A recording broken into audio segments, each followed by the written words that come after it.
The key target, grand final day at the MCG. Thousands to be killed, blown up.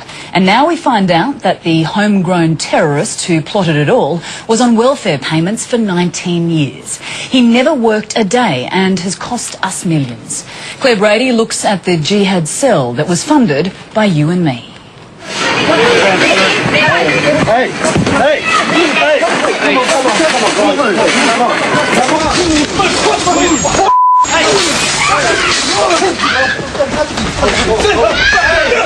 This is what they think of us, a law unto themselves outside Melbourne's courts. With charges laid, Australia was about to discover what Muslim cleric Abdul Benbrika had in store for us. Anyone who fights for the sake of Allah, when he dies, the first drop of blood that comes from him out, all his sin will be forgiven. Benbrika and 6 of his followers had planned deadly blasts and bloodshed. Found guilty of plotting to wage a violent jihad on Australian soil. There are 2 laws. There is an Australian law, there is an Islamic law.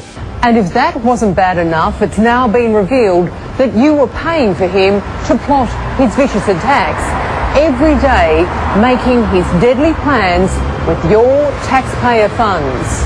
He hadn't worked in 19 years. That's around 7,000 days. And with 7 children, his welfare payments netted him about $1 million of our money. The agencies that send out, the dole payments and give baby bonuses to people, a lot of these people that come to this country, they're taking money off the Australian taxpayers, and yet at the same time they're plotting against us. I mean, it just seems crazy that the departments don't talk to each other. I mean, does immigration ever talk to ASIO? Does ASIO ever talk to immigration? Is there not a list of these people and that overstay their visas? Radio broadcaster Steve Price let fly. I think the Australian government needs to get more serious about terrorism. They end up living off the Australian taxpayers because that's what a lot of these people do. Not only were we paying him and his family, but he shouldn't have been on our shores. Benbrika was an illegal immigrant ordered out of Australia 3 times, in 1990, 94 and 95. He was told to get out, go home to Algeria.